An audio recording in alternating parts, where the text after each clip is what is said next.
I saw that Litwa is doing a Anathema publication of the Hermetica, and that's pretty badass. Wait, hold on. So Gabriel would want me to interject here. So FOUNT is something different. I'm sorry. Yeah, it's not Anathema. They're like side by side, but they're different entities. Valid point. I was going to let him finish first, but no worries. Yeah, why not? Sorry, Sky. Yeah, FOUNT, Anathema. They're different, but same, but different. So yeah, shout out to them. And for people that aren't aware, you did the audio to that book. Yeah, what were we talking about? Oh, yes. Oh, yeah. What's funny, I did do the audible book for, so Dr. No, he put out the Hermetica 1, and he had already put out Hermetica 2 through Oxford University Press, which is the technical Hermetica, and it covers even what we would consider some magical techniques in very short segments of text. But the Hermetica 1 is the Asclepius and all the other great texts of the Corpus Hermeticum. And as I was doing the audiobook for it on Audible, which I highly recommend you listen to it, it was a lot of work, 3 months of work all in all, and it's 7 hours of me reciting and reading the Hermetica for Dr. Litwa using my best microphone. So I used a good mic, proper sound setup, good sound, post-sound editing, and I'm very proud of it. Check out Dr. David Litwa's Hermetica 1 on Audible. But you might want to hold off getting the paperback because Anathema Publishing and their new division, FOUNT, which is being run, I believe, in part at least by Dr. Ian C. Edwards, who's also been on my podcast. I think he's partly running it. But the formatting, the design, the copy editing that they're doing at Anathema and now FOUNT is obviously superb. So go to Anathema Publishing or FOUNT Publishing. You can go to Anathema and you'll find it for sure.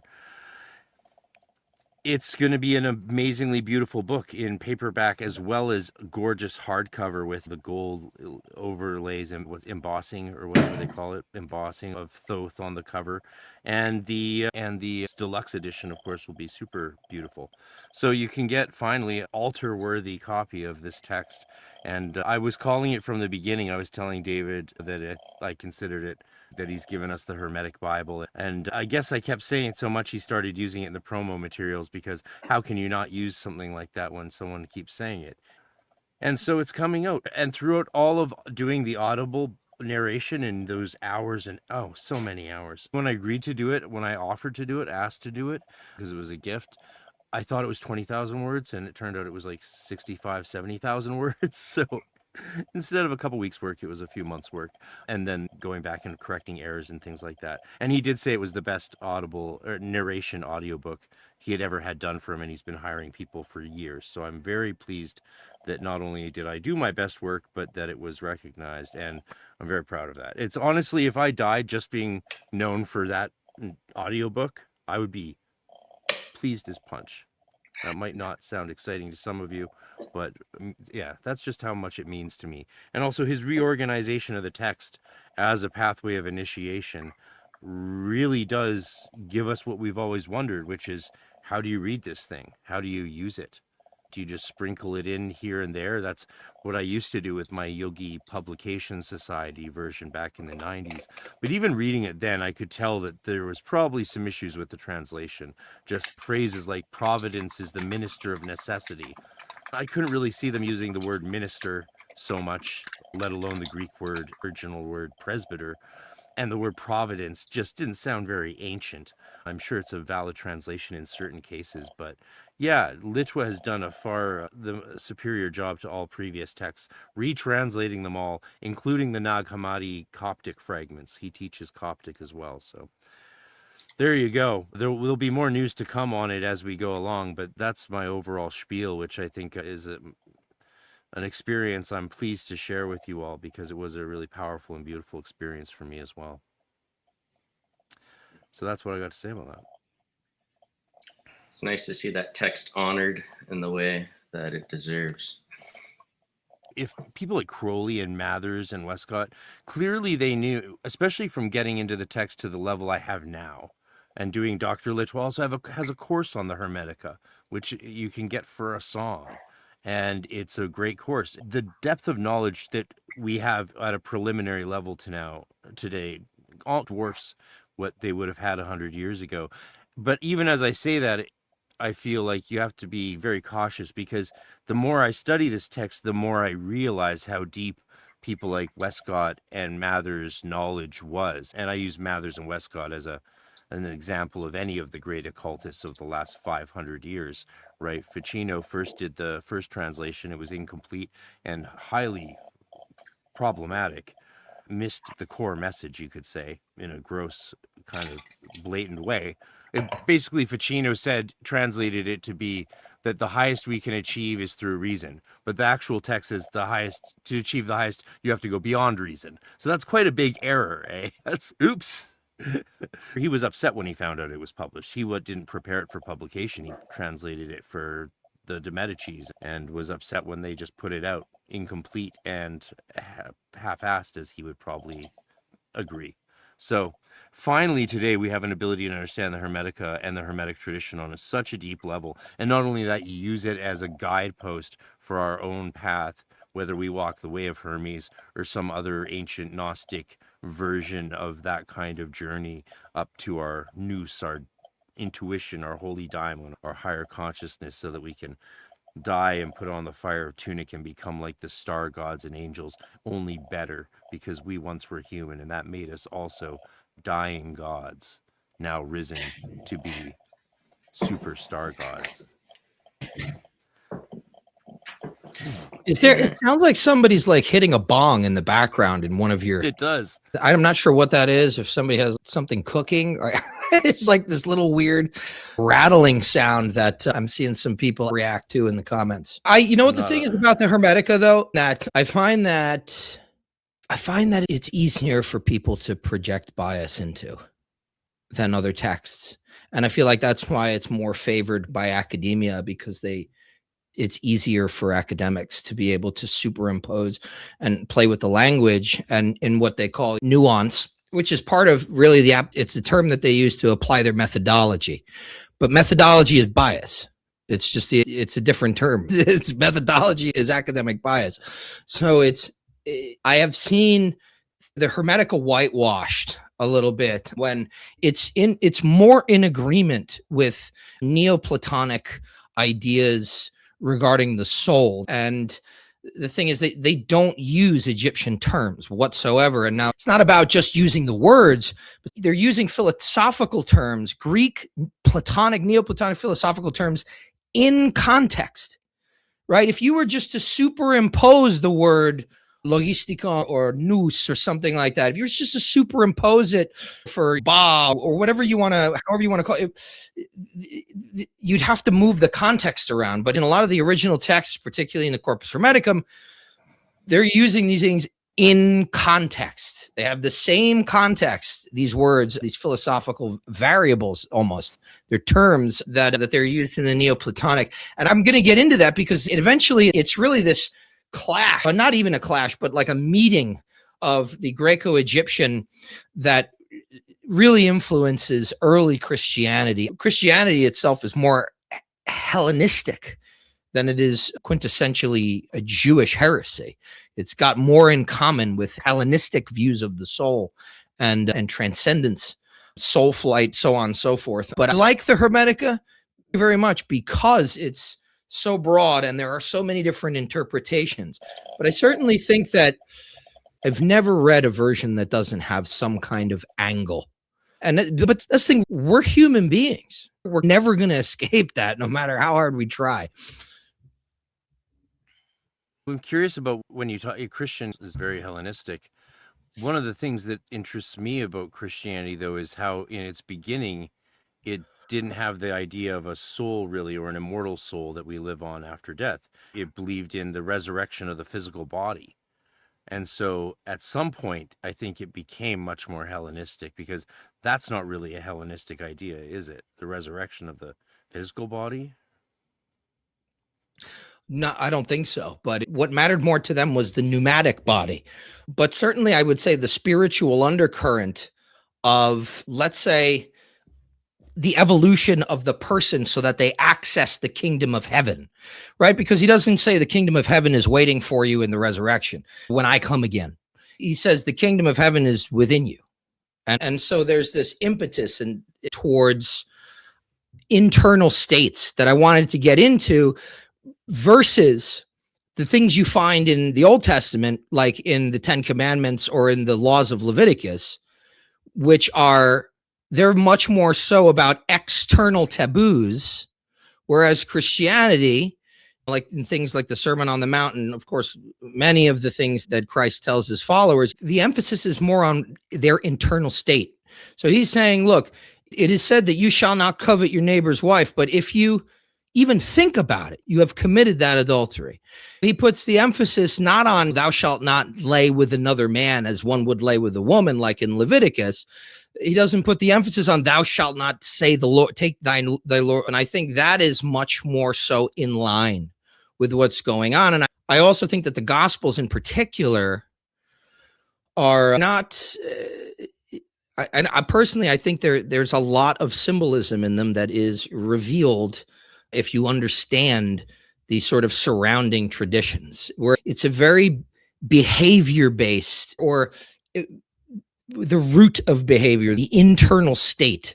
It's based on that. And that is Platonic philosophy. That's Neoplatonic philosophy. It's all about where are the sources, where are the roots of this. And of course, there are also philosophical terms employed that are Greek throughout the New Testament as well.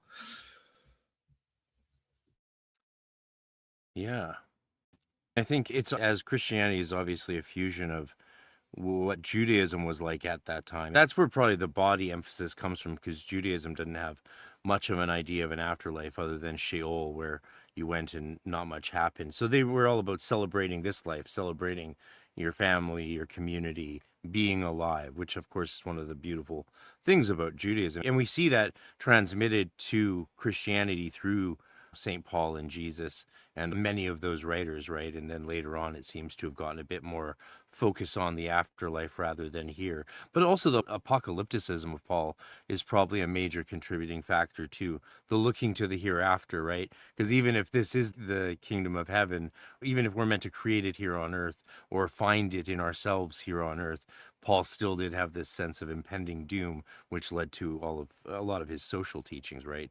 The reason you shouldn't get married and have kids isn't because it was wrong or dirty to have sex. It was because there's no point, because we're all about to go witness the second coming. That's interesting. Anyone else have some thoughts? The word seek, these terms specifically for soul, Jesus does talk about them. They're sprinkled throughout the four canonical gospels. He talks about, in Matthew 10, he talks about how don't fear people who can kill just your body. Fear God, the issues from death go to him, not just the body, but the soul. So there's some mention of it, although I think you are correct. In the early theological communities that propped up contemporaneously with the quote unquote Christ event, some of them, I would say, were interpreting the salvation as very much in the body. I think the Gnostics, right? There were Gnostic sects in the earliest days who actually, they didn't even agree on whether or not Christ actually existed. Some of them thought it was purely symbolic. So there's a lot of disagreement in early Christianities, but if you follow where they do agree, to me, that's what I'm looking for. I'm more interested in finding where do these things actually connect. There's one comment I do want to address because it's just so timely. Jesus, among others, taught how to have a personal relationship with God. This is important because words, language, and reflected human understanding is a terrible medium to learn within. I agree with what you're saying about the noetic core of connecting with God, especially through Christ, if you're a Christian. But here's something interesting that I only would have learned, and only learned because I went to seminary. So Jesus didn't teach about a personal relationship with God. Jesus taught about a communal relationship with God, and that's extremely evidenced by early Christian writings. They rejected the idea of a personal relationship with God. They accepted the idea of communal salvation through the ecclesia, through the church. And what made you one of the holy, one of the hagioi, one of the saints, as it's later translated, is that you were part of a community that had accepted and celebrated the mysteries of the way of Jesus of Nazareth. And so that's actually one of the features of modern Christianity is over time, especially with the Reformation, we shifted from a communal salvation to personal salvation and experience with God. And it's an interesting change. It's an interesting shift, which you could definitely say reflects the move from the Piscean age to the Aquarian, if you wanted to be so bold.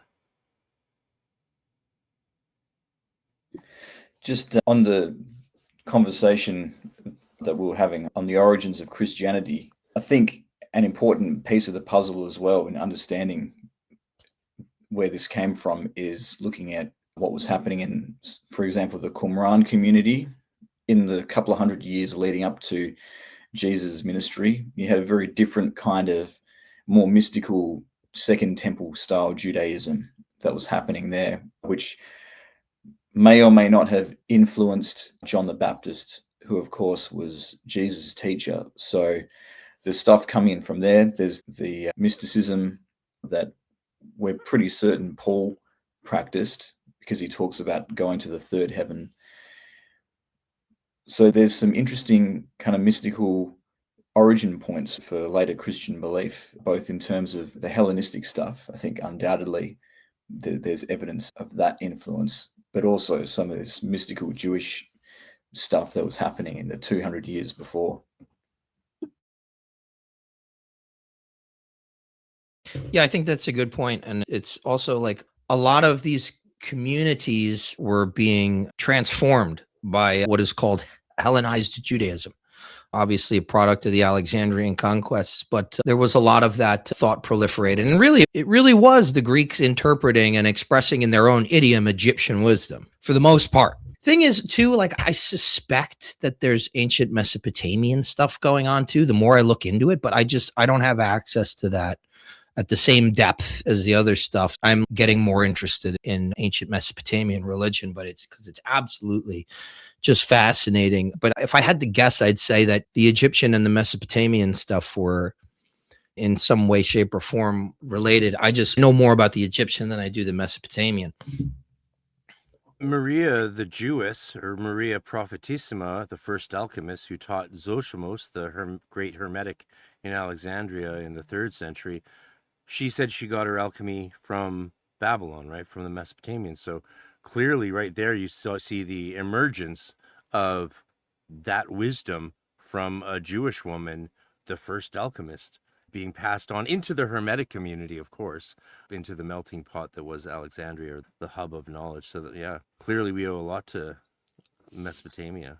Yeah, it's such a shame that we don't. That's why I like to talk to people that specialize in that stuff. And if you even go back to the Abrahamic faiths, right? This guy's name was Avram, and he moved to Haran. These are Sumerian, Akkadian cities. And then a Sumerian god tells him, hey, get out of here, go into the desert, and I will deliver you to a land, and you'll be doing your own thing, but you got to leave here. So yeah, I mean, he had lived there for a long time in the household of his father and in that country. So there had to have been a lot of crossover. And when you look back at it, actually, there's a lot of stuff. For instance, Babylonian gardens, or yeah, the earliest versions of these sort of kept gardens.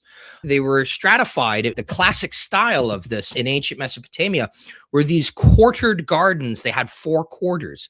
And you get the same thing in the Garden of Eden with the 4 rivers that run towards the 4 quarters. And then not only that, we have Pishtim, who's in the Epic of Gilgamesh. He's the flood hero. And then you get in the Old Testament, you have Noah, who is the flood hero. And so it's quite interesting to see how these things are expressed through various lenses, various peoples. Ultimately, we're all one culture with subcultures on this earth. Yeah, but I would love to, anybody out there, please, that's thinking about what to do your PhD in or postdoctoral studies, just do it in ancient Mesopotamian religion. Hit me up. We'll do like a mentorship. I'll pay you, and you can just teach me about ancient Mesopotamia. There's so many good scholars out there on that topic. I feel like they just haven't been drawn into our occult bubbles as much as they could be. Thank you, Geraldine. You're always a legend. I've known her and her daughter since 1997 when I first went there. And I bought the poster that you used to have behind your desk, or you have behind your other desk, in a dusty corner of the old version of Atlantis Books. And she dragged me to this lecture, and it was a PhD who just published his dissertation. And he was looking at a fragment of an Assyrian text in cuneiform that had just been found and attached to this larger tablet, I believe. And it was a section on witchcraft, and it covered why witchcraft was illegal. And witchcraft was illegal because, unlike regular magic, it was done to harm someone. So it's fascinating to see that prescription way back when, that magic was okay unless you're using it to hurt someone. There's a super chat, so I thought I'd put it on screen. And it does lead right into our first segment quite well, but I thought I'd throw the question to you guys because I can answer it fairly well for Hermetism, but the question isn't about that. The question is, what is the mechanism of salvation in Hermeticism, which is a much broader category post-Renaissance, and late Platonism, which is the new and up-and-coming term for ancient Neoplatonism to distinguish it from Renaissance Neoplatonism. So is it just knowledge of the divine, or is there something more? I will touch on it in my little first opening segment when we get there. What do you guys think about this? This is a good question.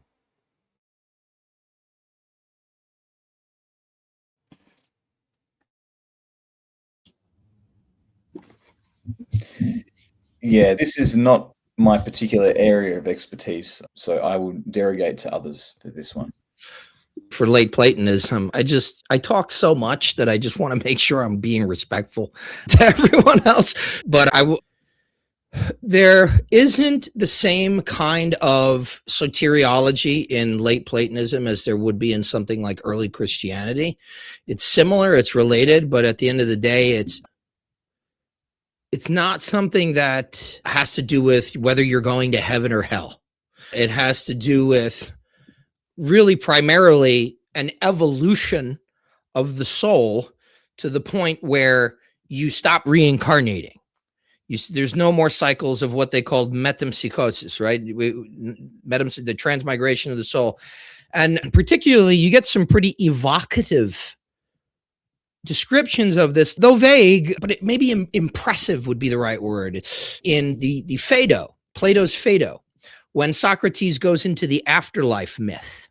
There are many afterlife myths, but this one is really cool because Socrates talks about how they believed, or at least he believed, and obviously Plato, in the fact that like you could, depending on your disposition, the way you lived your life, come back as an animal. You could come back as a bee, you could come back as a wolf, so on and so forth. And he talks about there are two types of people who don't reincarnate. And then philosophers are the next group. He says there are pure souls who live good lives and they get to chill on this ethereal earth plane. It's like the earth above the earth, but they can and do reincarnate when they want. But he says the only other people who don't reincarnate are philosophers, and they dwell among the forms and continually contemplate them. And he makes a point to say, there's not much I can say about that. So really what we're looking at is really that does transfer over into late Platonism.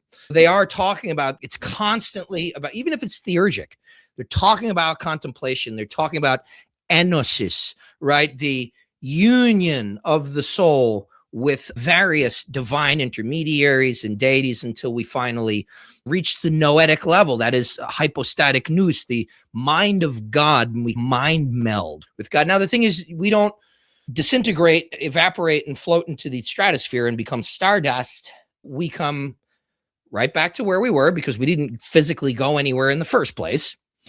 And we live that out in the world. There's several operative mechanisms, the first being 3 different types of prayer. Now, prayer is going to make us akin to the gods so that we can work with them. And in that sort of kinship, that relationship that our soul begins to remember that we have with the gods, their function begins to cease, meaning the function of the gods that it wants to keep you here relaxes. And there are a midway point called the liberated gods that come and they lift you up to the hypercosmic gods, the gods that are outside of the cosmos. And a lot of this had to do with theurgic ritual, which rendered you in a state of erotic devotion, and erotic not meaning in any way, shape, or form sexual, as we would understand it, but also the purification, the closer you got to that, the more realized that state became in you, the more purified what they call your pneumaticon, the luminous vehicle or the spiritual vehicle, that became purified and strengthened. And it was ultimately in the strengthening of the pneumatic vehicle, the okima, the vessel, the luminous body, right? Avgoedi soma. It was ultimately in that allowed you to move to that next level, particularly in late Platonism. So the operative mechanisms are devotion, contemplation of the divine, which leads to union, and the purification of the spiritual vehicle. Those things were the operative mechanisms in late Platonism. I'm interested to hear if any of that agrees with Hermetism. So I'm going to address the prayer of thanksgiving, which has been placed in different places, usually comes after the discourse, and it's without doubt the primary prayer or final concluding prayer, or doxology as they would be called, at the end of whatever ceremony or worship they would do. And of course there's the famous text at that point in the Hermetica where you have the vowels being vibrated or sung or intoned, and then the magic words said. They're quite interesting words, and I don't want to bungle them, but also moreover, I don't want to speak them profanely, so I won't even try to enunciate them here, but you can check them out in the Hermetica or in the Audible audiobook that I did of Hermetica 1 by Dr. Litwa. So there you go. You can check that out. And yeah, we're going to do a little mini deep dive into the prayer of thanksgiving. And what I'm inviting all of you, my friends here on screen, and everyone else in the peanut gallery, to think about and contemplate during these most holy and sacred prayers is think about similarity in language to modern prayers, whether it's in a magical tradition that you work in or another religious or spiritual context. I also have a demonstration of the reading of one of the versions. We'll look at 2-3 versions of the translations, and I would encourage you to pay attention. If you're on a tiny phone, you might not be able to see all the text, but without further ado, let's jump into our first little official segment. Let's see if this works. Okay, here we go. We render you thanks, most high and potent God, for it is only by your grace that we have come to the light of your knowledge. Oops, wait, that's the wrong button. That was fun. Something's not working as planned. Give me a second. Oh, I think I see what's wrong. Frater, somebody was asking questions about what form of Solomonic you recommend or you practice. Yeah, I saw that before. I think it was about what version of the Greater and Lesser Keys of Solomon I refer to. Off the top of my head, I think it was the Mather's translations. It certainly was the Mather's translation for the Lesser Key of Solomon. But I think that's a fine translation to use. But one word of caution that I would give with the Mather's translation of the Lesser Key of Solomon is in the Ars Paulina, which is one of the other books besides the Goetia that people sometimes forget about, which is all about contacting an individual angelic intelligence to help you. But it doesn't appear to be, if you go back and look at earlier versions, it doesn't appear to actually be anything to do with the holy guardian angel. It's more of a zodiacal angel determined according to where the first degree was rising at your time of birth and attributing an angelic name that way. So that would be my word of caution around that. So have I talked for long enough? Okay, here we go. Starting our first segment here.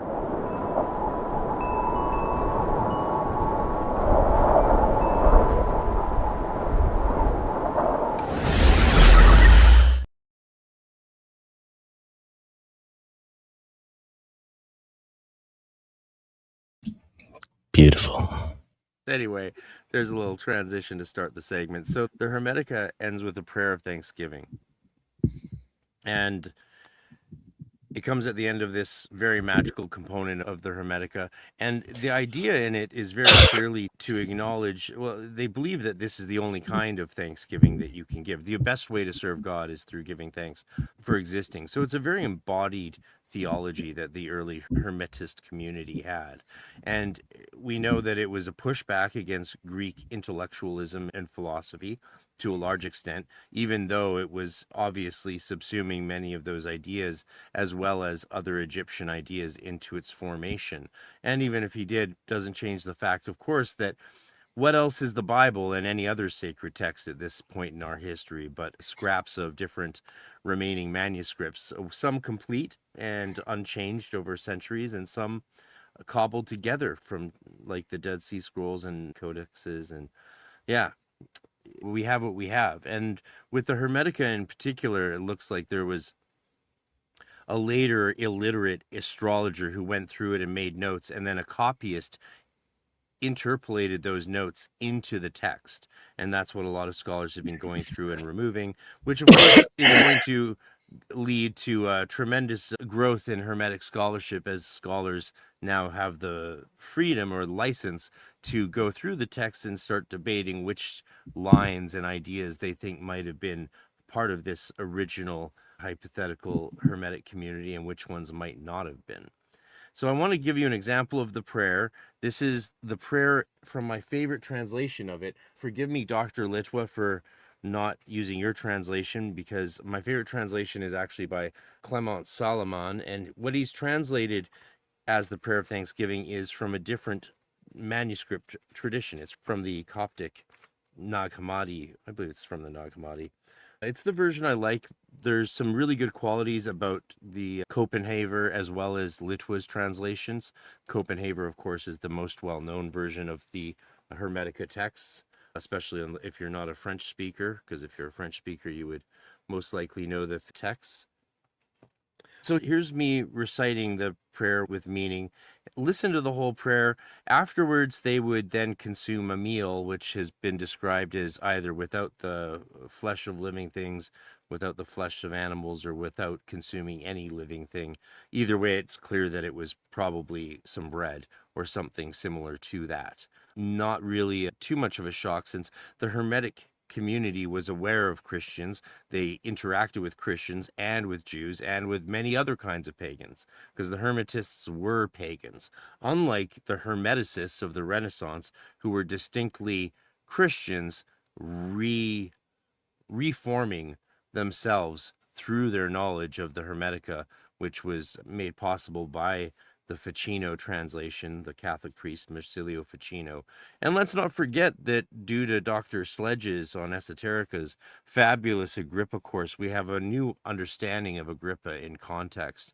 And during the Italian Renaissance, Agrippa was even in Italy, and in series of public lectures stated that he felt that Hermetic Christianity was the true and ultimate form of Christianity. And they didn't kill him for that. So it does tell you something, as Dr. Sledge has said, about the culture of the time. If he was able to make these kinds of claims, clearly he was in a hospitable environment for that to be considered, even in Italy, the home of Roman Catholicism. So think of this prayer as a prayer you'd say before having your bread and wine. I wish I knew more about 3rd century Egyptian Alexandrian cuisine, but I do not. And so they would say this prayer at the end of their ritual after they had very likely had an ecstatic experience through the procedure of singing and magic words. We render you thanks, most high and potent God, for it is only by your grace that we have come to the light of your knowledge. Holy and reverend is your name, the one name by which God alone is to be praised.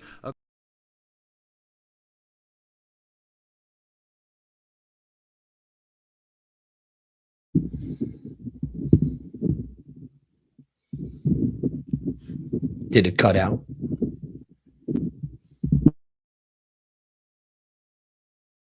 I haven't seen StreamYard malfunction in that way before, so that might be just what's happening. I can play it through another means. This should work. Yeah.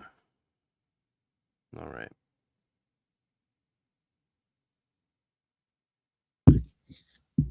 It'd be really funny if, I don't know, like the rapper Mystical, if that video that's just a rap video just started playing instead of the prayer you have queued up. I think that'd be, I know. we could See, I shared it, but it's just not going. Could just be being slow. This person's Oh, there asking. we go. No, go ahead.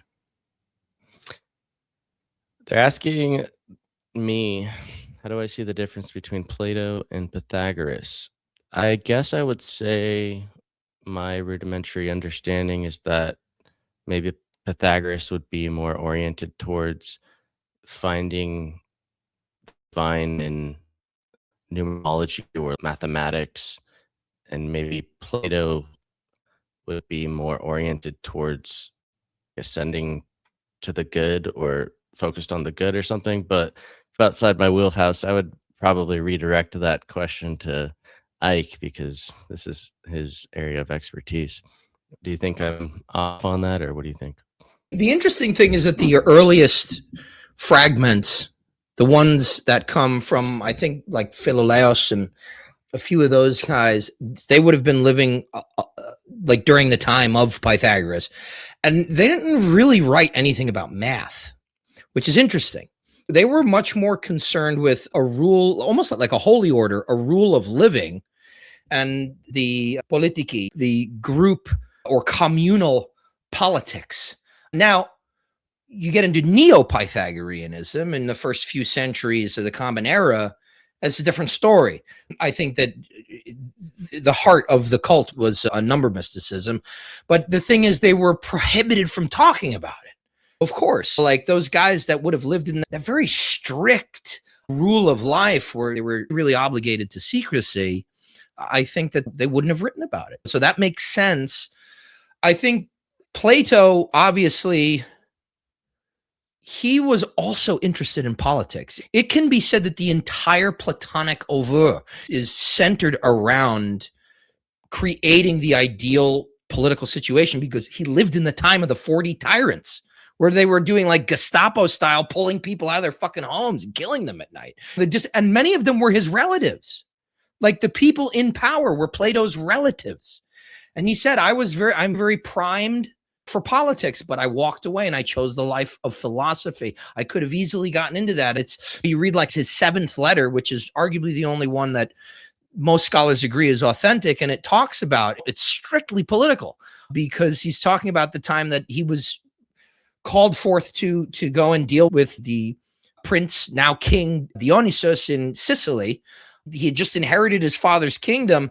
And he's okay, here's a chance for you to, the guy's Prince Dionysus's uncle got Plato involved. And he said, listen, this is your chance to install a philosopher king. That whole project of yours, long story short, he gets locked in a tower for a couple of years and they have to send a whole envoy across the sea to go and get him. But I would say, yeah, Plato does talk about math a lot. And the thing is, the one thing about Plato, and I'll end here, and I'll say that really Platonism is a continuation and an elaboration of Pythagoreanism. That's why Neoplatonism or late Platonism and Neo-Pythagoreanism, they coexisted so perfectly in people like Proclus and Iamblichus. They coexisted perfectly in that time. But Plato, what a lot of people don't realize is that Plato not only had a hidden metric system or metric layout format for his dialogues that resembled music of that time, but he also encoded specific geometry into that you wouldn't know unless you read it and drew out what he was saying in things like the divided line and the cosmogony of the Timaeus and the Meno. So there's a lot there, I would say. And the main thing is that we just have way more of Plato. Right? Pythagoras, they say he didn't write anything. Some people say he did. We don't have anything he wrote. Who knows? It was fun. You can remember, according to Epstein, Plato didn't write anything, so who knows? We should rely on Epstein. Oh yeah, he's a reliable source. Super solid. Super solid. The idea that you don't gain knowledge, that you reconnect to something already there. What does this kind of realization have? I will answer it for the Hermetists. And if you want to remove the comment from the screen, I will play this clip.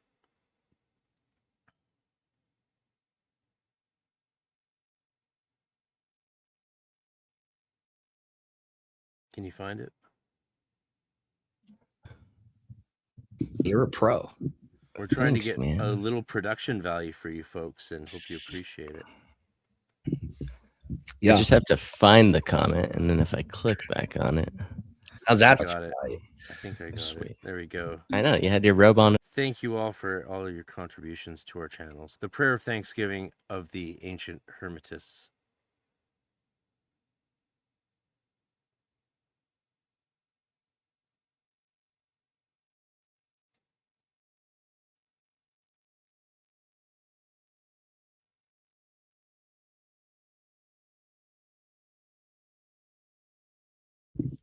This is what they call in college radio dead The air. one name by which God alone is to be praised, according to the religion of our fathers. Thank you, since you deign to give all beings your paternal care, your religion, and your love. You have bestowed these powers, perception, reason, and intelligence. Perception that we may recognize you, reason that we may follow up our intuition, and knowledge that in knowing you we may find joy. Having been saved by your divine power, we rejoice because you have shown yourself to us in your totality. We rejoice because while we are still in these bodies, you deign to consecrate us for eternity. This is the only way human beings have of giving thanks, to acknowledge your majesty. We have known you and the supreme light by conscious intelligence alone. We understand you. O true life of life, O fertile womb of all that has come into being. O eternal steadfastness, we have known you in your conception of the whole of abundant nature, in every prayer through which we reverence the good of all good. We plead only for this, that you may wish us to continue to serve you in the love of your knowledge, and that we may never be separated from this kind of life.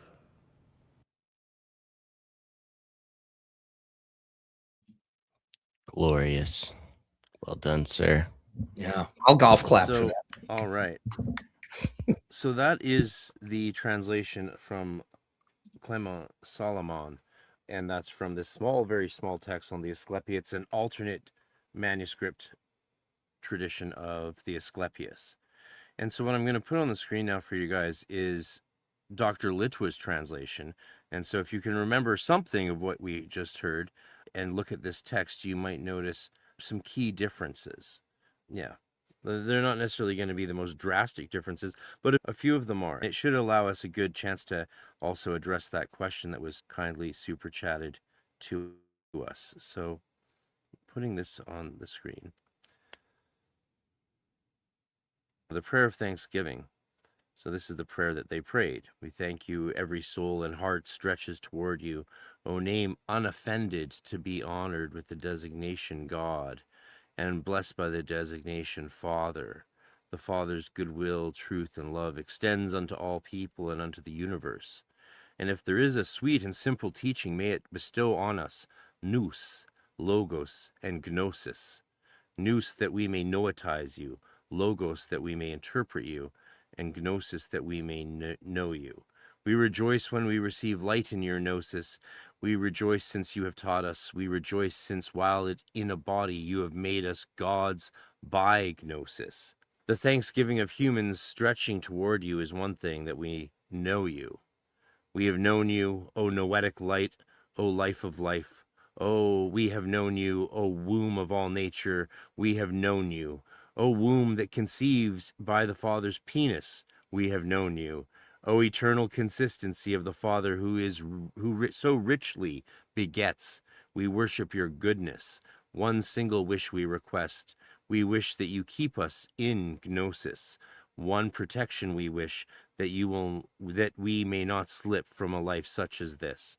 And so before we get into a conversation about this and maybe get some questions and super chats, so the things that struck me most, and have, because I don't use this prayer in my own personal work, despite it being a great version of it. And the main reason is actually small. I get shaken out of the spiritual state by the appearance of the word penis And that's a personal thing maybe, but it just jars me. It just jars me. And the other, and it's quite clear from talking with Dr. Litwa, like there's an either or. The idea is of a divine being's creative organ. And so it could go either way. And the Hermetica also makes it very clear that God is not a male or female, that God is an androgynous male and female force. So that's very clear. But the Hermetica also affirms what you were saying about erotic love. Like, it's not platonic love that we have for God, it's erotic love. It's eros, right? So it's the same love for God that we need to have, that we have for creating new life and making new children and new human beings. So that is, you mentioned that it's not about sex, and for the Hermetists it was about sex, because they were called to have kids, be fruitful and multiply, if you like. But the salvation that we see is very interesting, and I like that the commenter used the word realizations. The reason I ended up following the Hermetic path my entire life up till this point, since early teens, was because I was having these experiences. They would happen throughout my daily life. They'd come out of the blue, but they'd also come from contemplation and often silence, walking alone, meditating in the woods, just going for a walk, or even coming home from the store late at night and seeing the stars, what you could see of them through the clouds of North Vancouver. And I would have these moments where all of a sudden it felt like I wasn't myself. I was something else. I was connected to something higher. But that feeling of something above you transmitting to you, or you just connecting with it and just having what I would call realizations. That's what I called them in my young 12, 13, 14, 15-year-old brain. I called them realizations, and I numbered them in my diary because they were so profound. I would write them down and I'd want to keep track of them and be like, damn, maybe the universe is actually going to teach me something that's real as I grow up into this strange world I find myself in.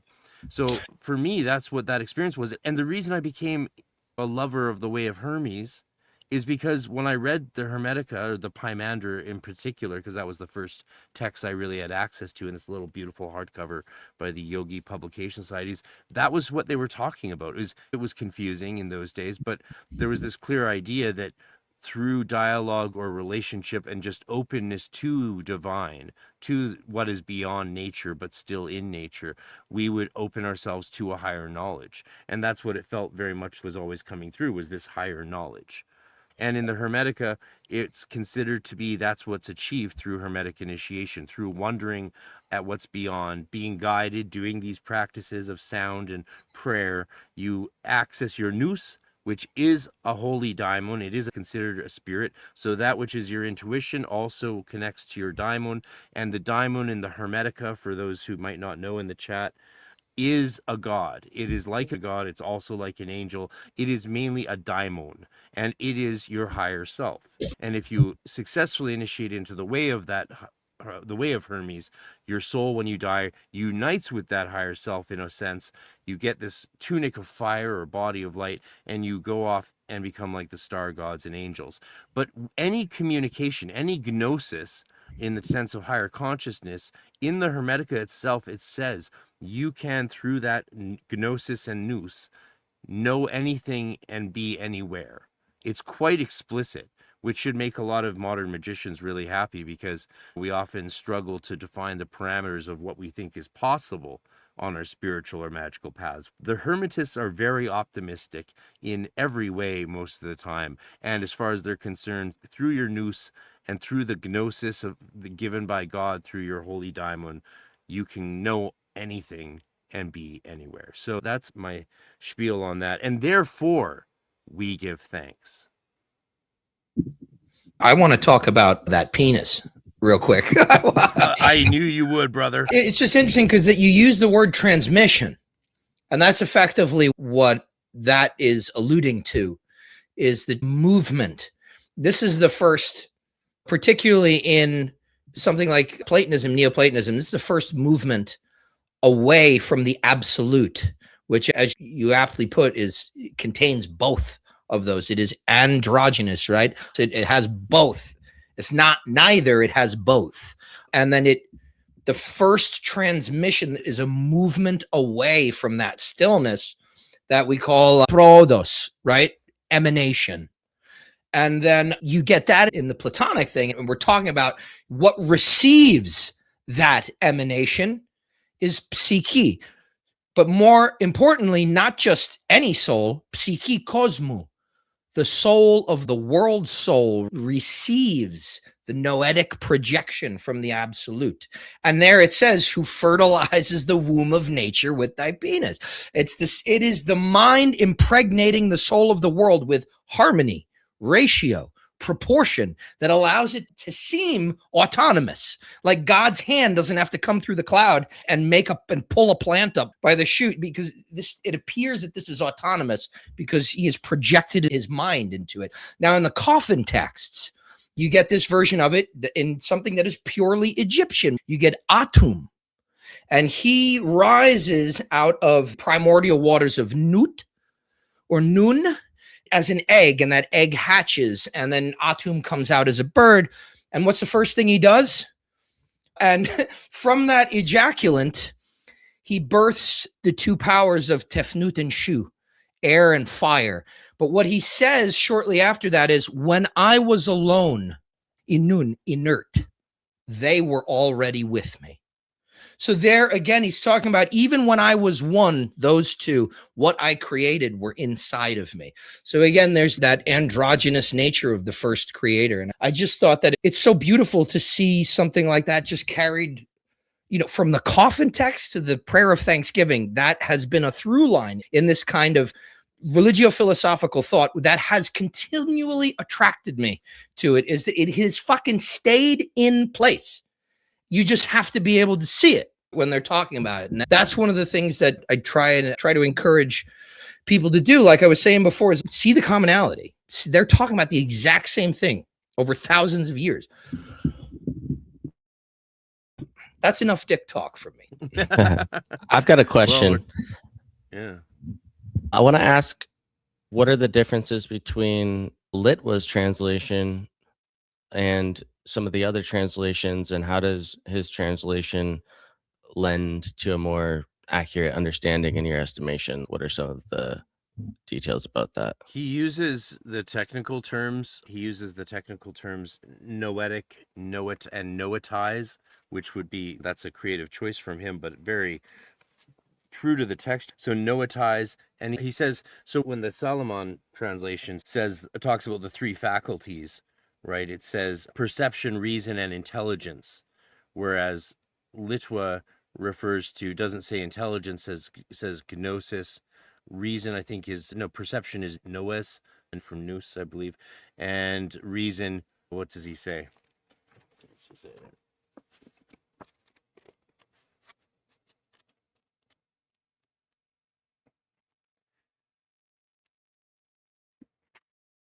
The core manuscript text of the Hermetica is shorter. Nous, logos, and gnosis. Nous, that we may noetize you.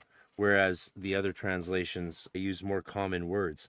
Now, he uses common verbiage so much in his translation. I think there in that prayer, he wanted to cast the speaker's mind to the technicalities and the rich denseness of those words and all of their semiotic meaning entangled within it, the history as well.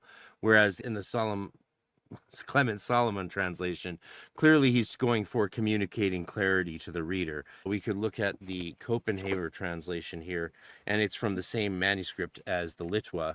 And what Copenhagen goes with is, and it's interesting, Copenhagen translates quite differently.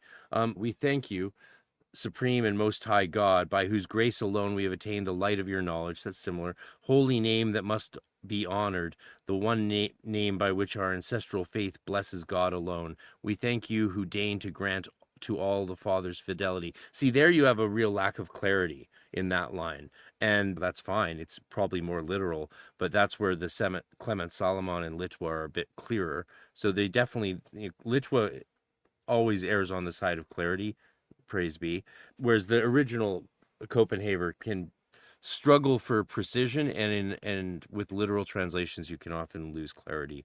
Reverence and love. So Father's fidelity, reverence, and love, along with any power that is sweeter, by giving us the gift of consciousness, reason, and understanding. So again, general terms so that we can understand them. Consciousness, by which we may know you. Reason, by which we may see you in our dim suppositions. And knowledge, by which we may rejoice in knowing you. But what's exciting about today is to get to share this prayer, which I use with my students so frequently and love so much, and share it with you guys and see what you guys think. The thing that strikes me is, like, you must have noticed, like, the prayers for the elementals that we get from Aleph Alevi, and which have earlier antecedents, the phraseology is very similar. It's similar to Christian phraseology, right? True life of life, or life from life, Deum de Deo, Lumen de Lumine. This whole language is common to, I think, that time in history, and it's just been so beautiful that we carried it forward. Okay, before we move on to the next segment, if you guys have any questions or thoughts about what we've just read, or thoughts about this sort of the Hermetic idea. Yeah, there was one that we can talk about. Okay, here's a comment. Frater RC, can you clarify if you know how the Sufis and RC wove together? What do you mean by RC?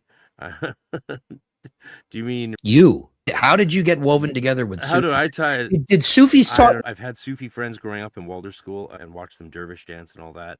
I don't know much about Sufism, though I've read lots of Rumi. And by RC, I assume you mean R plus C, which is the usual abbreviation for Rosicrucian or Rose and Cross. I don't know. And if that's what you do mean, I have no knowledge of any crossover between the Sufis and the Rosicrucians, other than the fact that lots of Rosicrucians and Western mystics in general have been pulling in from Rumi's poems ever since they were discovered in the West. They've been very popular. There's also a question about Hermetic orders from the same person. Yeah, Hermetic orders other than the Golden Dawn and the other famous ones, I'm not aware of too many other than ones I belong to or have been trained in. But definitely reach out to me directly if you want to get into the weeds of any of that sort of stuff. Happy to help you. I always love helping people bushwhack their way through the modern culture to find groups that are going to work for them or whatever. That's what I do professionally, is help people find their way. And once they find it, sometimes I help them follow it if it's a path I'm able to lead you on. How to avoid feeling drained after ecstatic visions, visionary experiences, more grounding, more middle pillar work, both probably. Yeah, let's throw this to my teammates here. Have a big meal and maybe have a cup of tea. Just all natural ways to replenish the energy that you've lost. If you've had an intense visionary experience or something, it does leave you drained. That's part of the reason why it's worked.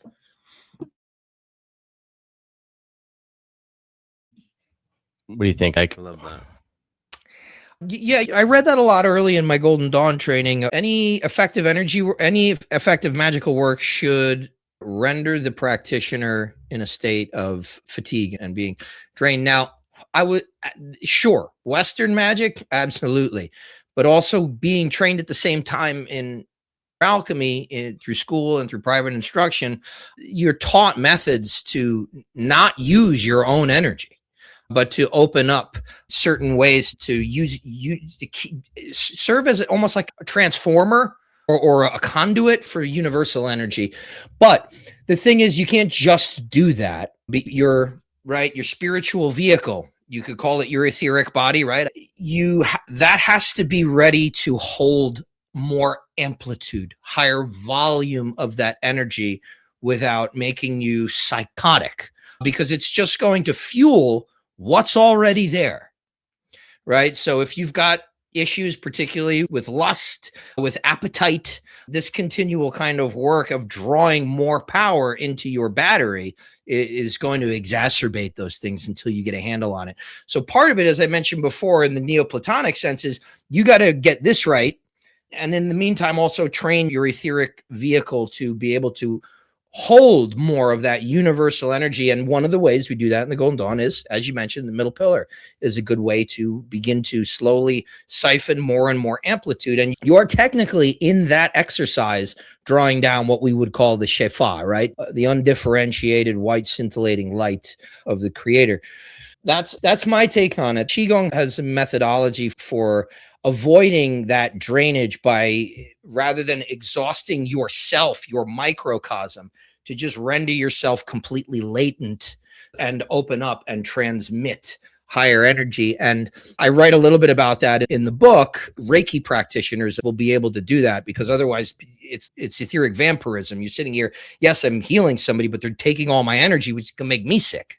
So you learn these ways of becoming a conduit. Now, the thing is, it's really hard for modern Western people to do this, because you must do nothing. Tune yourself in, open, receive, and transmit. That's all. Get your ego out of it So it's one of these things where it's not meant for you to feel special, but you're improving. This is part of the evolution of your soul. We could say this is a trait to be able to cultivate that state of empty fullness and transmit that. Given what I know about Qigong, I agree entirely, though, with Frater Eleftheria, because you're not going to, no matter how long you do this, you're not going to feel like you can then go to the gym after you do. There will be a little bit of drainage. And just to get your head back in the game, to reorient your soul towards, okay, chop wood, carry water type of thing. I have to take care of my mundane affairs. Eating a big meal is very good. And certain types of foods, like things that grow underground, things that are very dense, potatoes, things like that. Nuts are really good if you want to ground. Sometimes dark chocolate. Take a nap, maybe. You might have weird dreams. What do you think, Frater RC? You do work like this. Yeah, I like to go for a walk on the beach, sit by the water. If I'm too wiped out from the work I'm doing, honestly, sometimes you want to stay in that state, especially if you're diarizing and writing about it a lot. Sometimes you just keep doing work, honestly. Sometimes you just keep doing magical work. You're like, oh, I'm already in an altered state and dealing with so much. Maybe I'll just keep going for a while. I've done that a lot in my life where I was not messed up, but so affected by what I had done that yeah, let's turn it into an all day or an all nighter. We used to do a lot of crazy stuff like that because I'm not actively in a Golden Dawn order and haven't been for a long time, but my training was very intense and very full time, especially since I was so young. I had lots of time to do that kind of crazy stuff that you read about often in books. But as I'm older, if I do something that's very spiritually taking me out of myself and ungrounding, shall we say, honestly, it's so simple. It's the chop wood, carry water, because I don't have a maid and someone's got to cook and clean and take out the garbage. And going for a walk is usually just like my reward for taking out the garbage. Right? I got to take out recycling and then go to the store and do shopping. Mundane stuff is good. Or here's a really good one that you might actually be able to try is call a friend you haven't called in a while and have a nice talk with them when you're in that state. Not to tell them about what you've done, to listen to them and hear how they're doing. Take that state and turn it into a blessing of abundance of attention, compassion, and empathy towards someone else who you might know needs to hear from you or would just be surprised by your call. That's a really lovely way, I think, to translate that energy if you have it in you after a major working. But often just chilling out, watching something funny, talking with a friend, having a meal, doing some chores. Shall we move on to Frater Eleftheria's first segment? Frater? Yeah, okay, let's go. All right. Sure. Anyway, we talked a lot about this, people, and one bit of housekeeping. So it looks like if we comment, it comments on all our channels. So I asked that lady what word she was wondering how it's spelt, Miss the Elixir, and it posted it to all our channels. So let's be aware that if we do a comment, it looks to everyone in our audience is like we're the ones commenting, even though it's probably just one of us. So maybe we can tweak that. I don't know. Yeah, the word's lost. Okay, mom duties. There you go. You're grounding down. Mom duties is also, I think, a powerful way to have a spiritual experience, though, because what more selfless act is there than helping nourish the life of another and the soul and nous? Remember, think about this. You're not taking care of a daimon that's connected to this earth body, which is full of other daimons, and you want to help guide it along the path of its soul so that it unites with its higher more rather than gets dragged down in the dirt and uncleanliness of creation, which is not evil. It's called evil sometimes, but it's still part of God and therefore ultimately beautiful. And that's the difference between Hermetic thought and some other versions of Gnostic thought. Yeah, I just found out Eleftheria is born the third day before me, the 30th. We don't know what year, but that's just super cool that you're born the day before me. Carbon date him. Poor brother. Carbon date him. All right, let's see if I can play this intro clip for your segment. Everybody, I'm taking lead on this episode. Hopefully someone else will be front man next time, but it's always an honor and a pleasure with these gentlemen. And so I made these cool little intro videos to each segment. And your topic is, here we go. Wait for it.